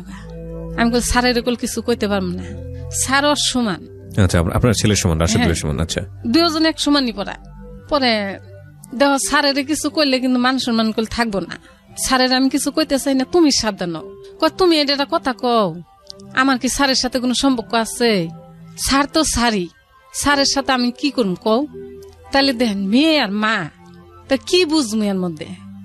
তো যাক একদিন আমি বিকেল 4টা বাজে কাজে বাড়াই, 7টা বাজে আমি ঘরে আসি। তো 4টা বাজে আমি কাজে গেছি, 5:30 বাজে আমি ওই দিন আয় বসছি ম্যাডামের কয়ে, মানে আমার যা কাজ আমি অতি তাড়াতাড়ি কাজ করে ম্যাডামের কইছি যে ম্যাডাম আমি বাসায় যাবো আজকে। তো বাসায় আইসি, আয় দেখি স্যার আমার ঘরের মধ্যে এই আচারে ডিব্বে ডাব্বি ভাঙ্গে ঘরের মধ্যে অনেক খিসখান্ড করে আলাইছে। তো স্যারও বাথরুমে, মায়াও বাথরুমে। তা আমি আর কিছু কই না, ঘরের ঢুইকেই দেখি ওই অবস্থা। আমি গর্তনে বাড়াই, আমার শৈল অস্থির হয়ে যাইতেছে। আমি গর্তনে বাড়াইয়া বাজারে গেছি, যে স্যার বাইরে যাবো গা, তখন আমি ঘরে ঢুকলাম। বাজার তো ঘুরে আইসে দেখি স্যার আসছি। আমি ঢুকলাম, স্যারে কয় আন্টি ই হচ্ছে মায়া তো অসুস্থ। আমি আর কোনে যাই বেটা, তুই কি ডাক্তার? এটা আমার মুখ হারাইতেছে না, ওর সাথে আমার কোনো কথাই বলতে মন চায় না। ওরা আমি ছেলের জায়গা দিচ্ছি, আমি যত রান দিই আমি ওরে খাওয়ান দিই, 2 বেলায় খাওয়ান দিই।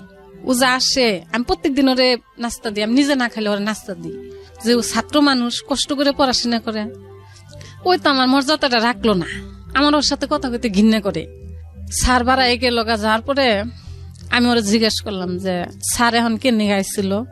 কয় মোবাইল নিতে আইছিল। কই ঘরের মধ্যে এই অবস্থাকে? কয় বলে ঘরের মধ্যে আমার আত্মনে পড়ে গেছিল গা, আচারের ডিব্বে পড়ে গেছে। আমি কই তোমার না করছিলাম যে স্যার জানি ঘরে আহে না, 7টা বাজে যাবো। কয় স্যার আইসে তাই কি এসছে, মোবাইল নিতে আইসছে। আমি আর সহ্য করতে পারতাছি না, আমি বড় মেয়েরে ফোন দিলাম, মল্লি তুই মিরপুর আয় তো একটু। তখন আমার মেয়ে সাবার থাকে। কয় কে কি হয়েছে? আমি কই দেখ মায়ের যে এই কাণ্ড, আমি আর সহ্য করতে পারতাছি না, তুই আয়। পরে আমার মেয়ে রাইতে আইলে এক খাটের উঠবে, ও আরেক রুমে হইছে, আমরা 3 মাউজি এক খাটে হইছি। হইলে আমি মলিরে কইতাছি যে দেখ আজকে যে দৃশ্যটা আমার চোখে পড়ছে, স্যার বাথরুমে, মায়াও বাথরুমে, কিন্তু ঘরের মধ্যে আচারের ডিব্বেটা সব ভাঙ্গে চুরে হালাইছে ঘরের মধ্যে এরকম। তা আমি যে ঘরে আসলাম, আসে দেখি স্যার, কিন্তু আমি কর্তন বাড়াই গেছি গে। তারপরে ঘুরে আইসেও দেখি স্যার আসছে। স্যারে বলতেছে যে মায়া অসুস্থ। আমি তাও কিছু বলিনি। তখন আমার মেয়ে আমার গাইল পাশছে, আমার কইতাছে তুমি তো বালা না, তুমি যদি বালা হইতা তাহলে ওর ঘরের মধ্যে আটকাইতা। মানে বড় মেয়েটা? হ্যাঁ, তুমি ওর ঘরের মধ্যে আটকাইতা, তুমি ওরা জিজ্ঞেস করতা, তুমি ওর ছেড়ে দিলা কিনগে। যে মা আমার ঘিন্নে করার সাথে কথা কইতা, আমার কথা বলতে মন চায় না। কয় তোমার মেয়ে হয়েছে খারাপ, মানুষের কয়ে লাভ নেই। তো মায়া তুমি কি করতে চাও?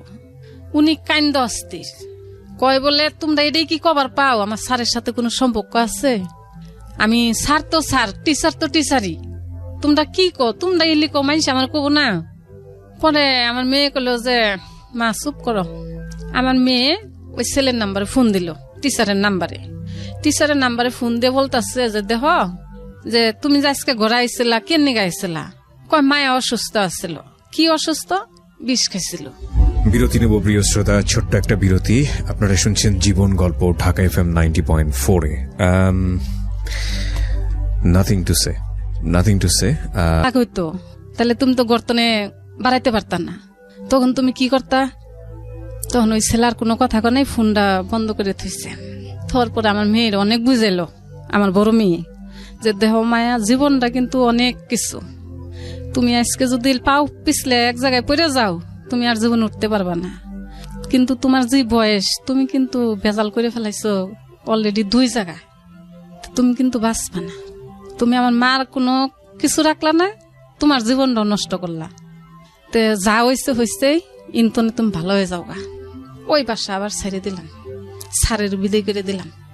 ওর পরীক্ষা হয়ে গেল, স্যার বিদায়। স্যার 8 দিন পড়াইছিলাম, পুরা মাসের টাকা দিয়ে দিলাম, দিয়ে কইলাম যে পড়ার না কোনা। ওর পরীক্ষা হয়ে গেল, জায়গা স্যারে কইল যে আন্টি আমি যদি কোনো ভুল করে থাকি মাপসাপ করে দিয়েন।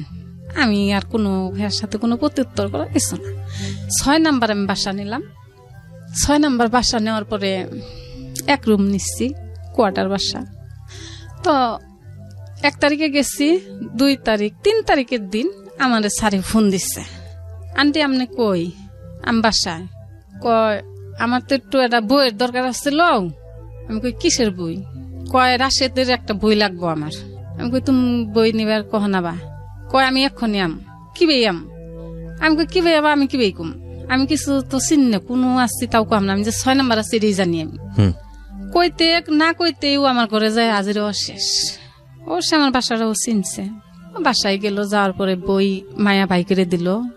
তা আমি কামে জামগা জুলুম আমার, আমি বইয়ে চা খাইতাছি, আমার দনি গেছে। তা আমি চাটা খেয়ে বাড়াই গেলাম গা। আমি কই যাবই গে। তো সেদিন বইটা গল্প টল্প করে গেছে। এরকম করে করে দিনের মধ্যে 2 বেলা হয় 3 বেলা হয় বাসায়, আমি কইতে পারি না।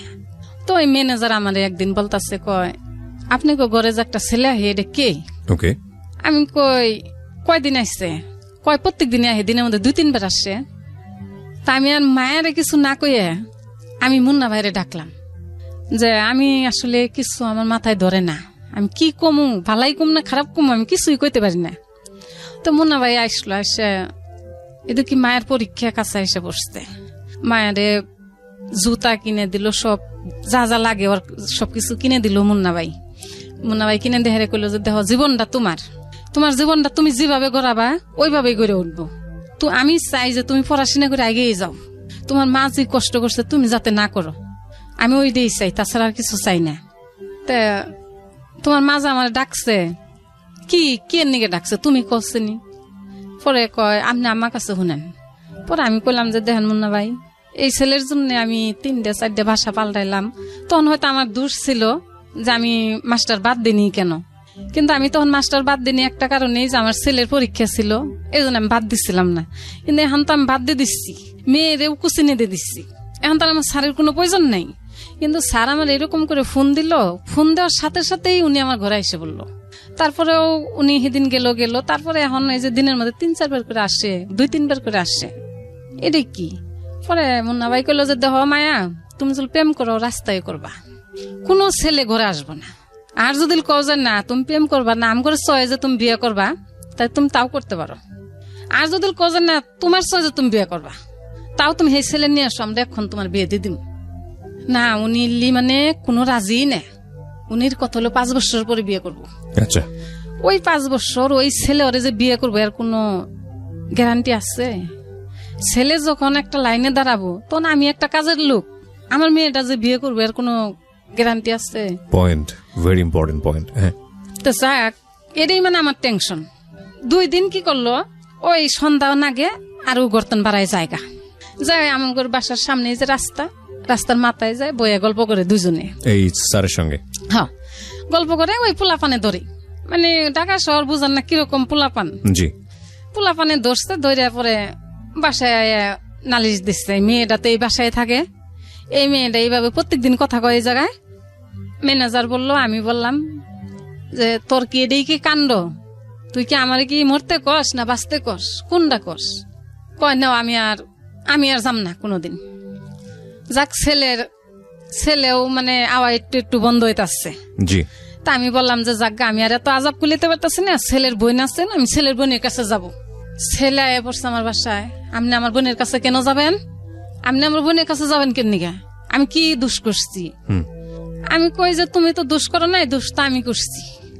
আমি তোমারে নিয়ে এসেছিলাম, মাসে মাসে তোমারে টাকা দেই, আর আমি ঘরের মধ্যে একটা নাটক তৈরি করে দিচ্ছি, দোষটা আমার, দোষ তোমার না আসলে। আমি এটাই জানাইতে যাম। কয় আমার বোনের কাছে জানাইলে আমার এটা ক্ষতি হয়ে যাবো গা, আমার বোনের কাছে আপনি কোনো কথা কইেন না, আমি আপনি ঘরের ফ্যামিলির সাথে আর কোনো কিছু হবো না, আমি আমার মতন থাকবো। আচ্ছা, জাগা একদিন মুন্না ভাইয়ের সাথে বাণিজ্য মেলায় গেল, এই যে বাণিজ্য মেলা গেল, জি, বাণিজ্য মেলায় গেছে, আমি কাজে গেছি, সন্ধ্যার সময় আমি আইসি, আয় দেখি স্যার আমার ঘরে আইলো।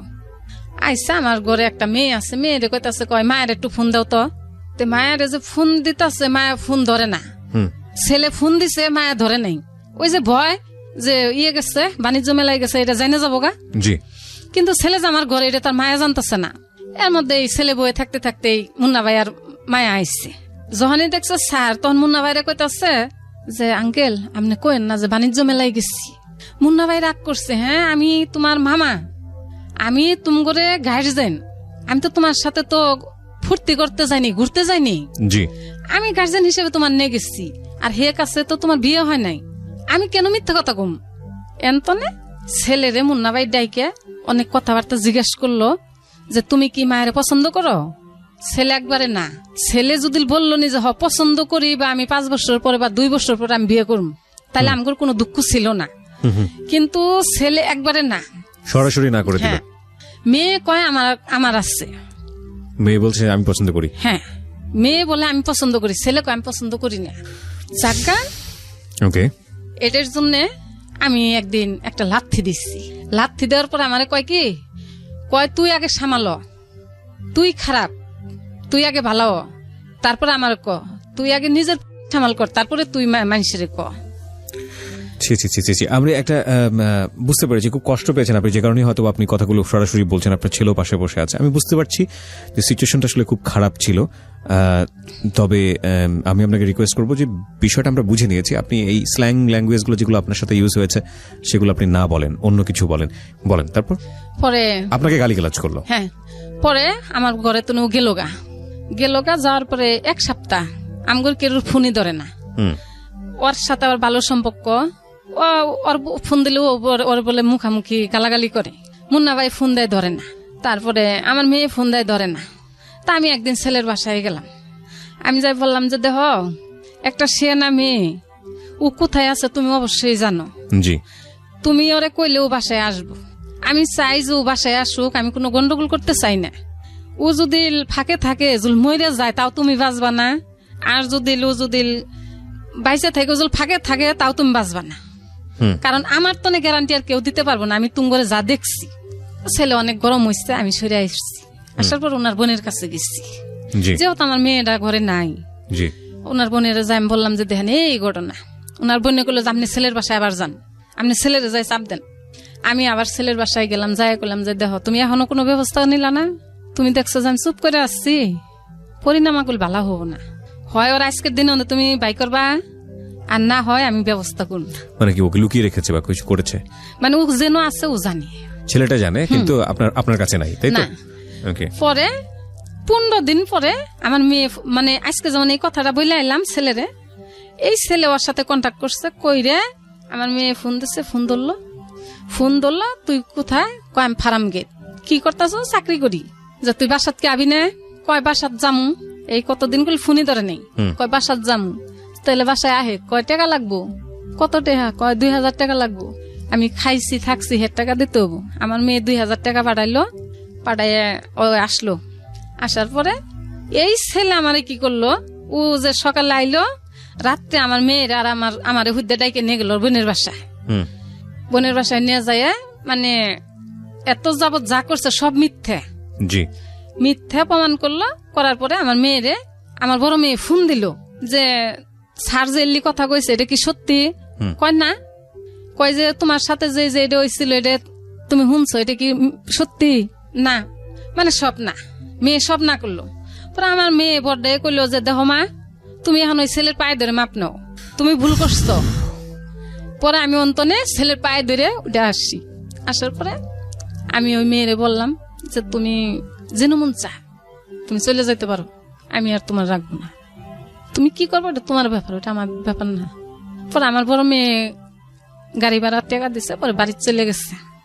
এখন আমি মেয়ে যা করছে, এখন আমি এই ফুলার জন্য বলি যে আমি যত কষ্ট করতেছি জীবনে, আমি শুধু অগরের জন্যই করছি, আমার নিজের সুখ চাইনি। এখন আমি চাই যে আমার ছেলেটা ভালো করে লেখাপড়া করুক, ভালোভাবে মানুষ হোক, আমার না দেখুক, আমার দেখার কোনো প্রয়োজন নেই। ওরা ভালো হোক। আমার কথা যে মানুষে কয় যে ওই বেটি কষ্ট করছিল, ওর একটা পোলা মানুষ করছে, আমি এইটুকু চাই, কিছু চাই না। এই ছেলেও ওই মেয়ের কথা শুনে আমার ধাক্কা দিচ্ছে, একদিন আমার মারবার গেছে, বুঝছেন? আমি এটাই চাই যে দেখেন আমি জীবনে যা কষ্ট করে আইছি, আমি সবকিছু ভুল করছি, কিন্তু আমার মতন জানি কোনো মা ভুল করে না। যদি কোনো মা সরে আসে, পোলাপান জানি নাথিতে থুয়ে আসে, কেউ জানি পোলাপান নিয়ে আসে না। আপনি বললেন তো, তারপরও মারা কেন জানি পারে না, এবং মাকে আল্লাহ পারতে দেয় না। কারণ মা যদি সন্তানের কাছ থেকে সরে যায়, তাহলে পৃথিবীতে আমি জানি না, মানে নৈরাজ্য যেটা বলে সেটার এক্সট্রিম রূপ হয়তো মানুষ দেখবে, হয়তো কিয়ামতের সন্নিকটে হয়তো এরকমই হবে। কিন্তু একটা কথা আপনি রাশেদকে নিয়ে একটু আগে বললেন যে আপনাকে গায়ে হাত তুলতে গেছে বা এরকম কোনো কিছু, কি হয়েছিল? ঘটনাটা কি ছিল? ঘটনা মানে ওই যে পড়তে বসে না। আচ্ছা, পড়তে বসে না, দুজনের হাতে ক্যাচ করি। আমি সারাদিন কাম করি, ঘরে এসে দেখি যে এই অবস্থা, তখন আমার মেজাজ খারাপ হয়ে যায়। খুব স্বাভাবিক, খুব স্বাভাবিক। হ্যাঁ, পাগল হয়ে যায় যে আমি হাঁটতে পারি না। এখন আমি এত কাজ করছি যে আমার শরীরে কোনোদিন কনে কাজ করছি, এখন আমি হাঁটতে পারি না, আমার এই সাইডটা অবশ্য হয়ে যায়। তে ওই 1-2 কথা নিয়েই আমি ওরে মারছিলাম, গালের মধ্যে চড় দিচ্ছিলাম, এই জন্য আমার মারছিল। এখনো 4 মাস 9-এ পরীক্ষা দেয়া, 4 মাস স্কুল কি জিনিস কইতেই পারবো না, বই কি গুছে বহে কইতে পারবো না। ও গেল গা নবীনগর চাকরি করব। আমি ফোন দেই যে তুমি আয় পর, তুই আয় পর, তোর চাকরি করন লাগবো না, তুই পড়াশোনা কর। 2 মাস কাটাই আইসছে, আই আবার বাড়িতে যায় 1 মাস কাটাই আইলো। তারপরে যা আইসছে, তুই পড়তে বহস না, পড়তে বহস না, মানে পড়লে আমার মন শান্তি। উজুল পড়তে বহে মনে হয় যে আমার জীবনটা ওরে দিয়ে দিম। আমার এমন নাকি সময় সময় যে ওর কাছে তার কিছু চাই না। আমি সেদিন ওরা বুঝাইছি যে দেখ বাবা, আমি কি তোরে কোনোদিন কইছি যে তুই কেরোর একটা টেহা চুরি করে না আমার দে, বা কোনোদিন কইছি যে কেরোর একটা জিনিস চুরি করে না আমার দে। তোরা কেড়ে আমার সাথে এরকম করস? তোর সাথে তো আমি কেস চাই শুধু একটা কারণে, তোর স্বার্থের জন্য, যে তোরা মানুষ এই জন্যে।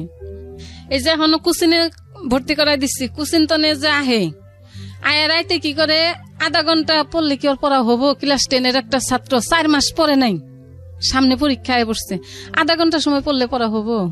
ওই আধা ঘন্টার সময় কি করে প্র্যাকটিক্যাল করে, প্র্যাকটিক্যাল করে কি তোর পড়াশোনা হবো? প্র্যাকটিক্যাল মানুষ কখন করে? আমি মূর্খ থেকে বুঝি না। তোর পড়াশোনা শেষ করে হাইরে তারপরে ওটা করবি, ওটা তোর বাড়তি কাজ।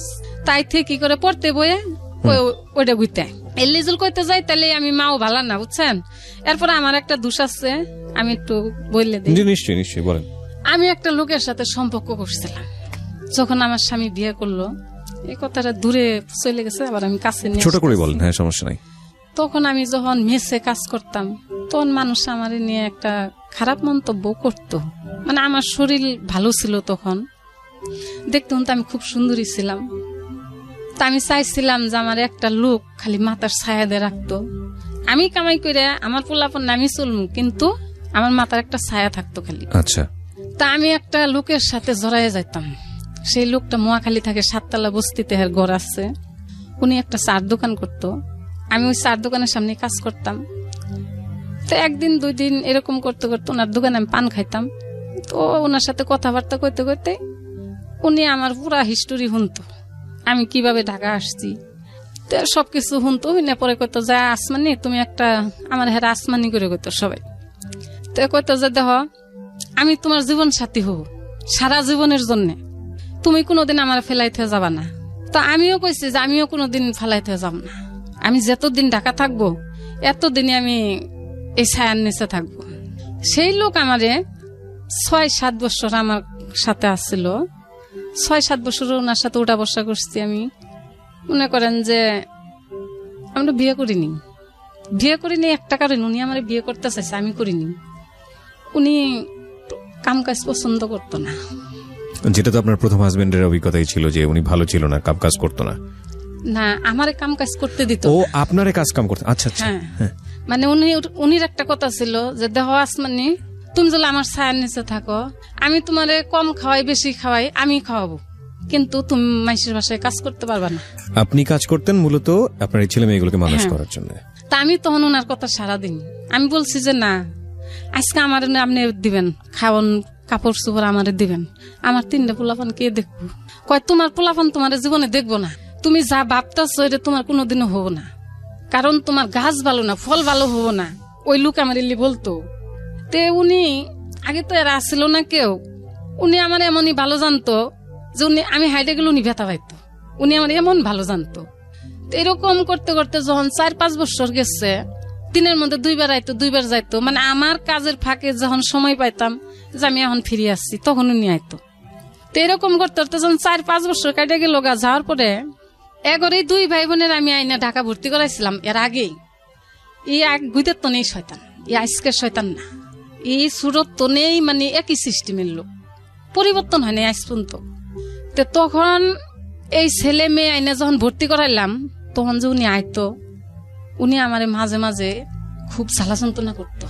কি জ্বালা যন্ত্রণা, ওই কাজে গেতাম যে উনার ওইটা সহ্য হইতো না। উনির একটা কথাই ছিল যে আমি তো তোমার টাকা পয়সা খাম না, তো তুমি কামাই করে কারে খাওয়াবা? তুমি সুখ চাও, আমিও সুখ চাই, তুমি বাইরে যাইতে পারবা না, কামে তোমার যাওয়া যাব না। তোমার পোলাপান আগে ছোট আছিল, এখন বড় হয়েছে, তোমার আর এলি কইরো না। কিন্তু আমি এটা মাইনে নিতে পারিনি কোনোদিন, এবং সে কারণে আপনার সম্পর্কটা নষ্ট হয়ে গেছে। আমি গল্পের একটা শেষের দিকে চলে আসতে চাই, এবং আপনি নিজেও শেষের দিকে চলে আসছেন। গল্পের শেষটা হচ্ছে রাশেদকে নিয়ে। রাশেদ, তুমি তো আজকে পুরো গল্পটা শুনলা তোমার মায়ের কাছ থেকে, তোমার কি বলার আছে? তুমি শোনার পরে তোমার অনুভূতিটা কি? তুমি তো এখন অনেক বড়, 17 বছর বয়স, 18 বছর বয়স। তোমার মা যেগুলো বলেছে সেগুলো নিয়ে যদি তোমার কিছু বলার থাকে, তোমার যদি মনে হয় যে না মা যেটা বলেছে সেটা ঠিক বলে নাই, আমার সাথে ঠিক মতো আচরণ করে না, তুমি সেটা বলতে পারো, কোনো সমস্যা নেই। তোমারও বলার রাইট আছে, কারণ তোমার জায়গা থেকে তুমিও অনেক কিছু চাও হয়তো, বা সেটা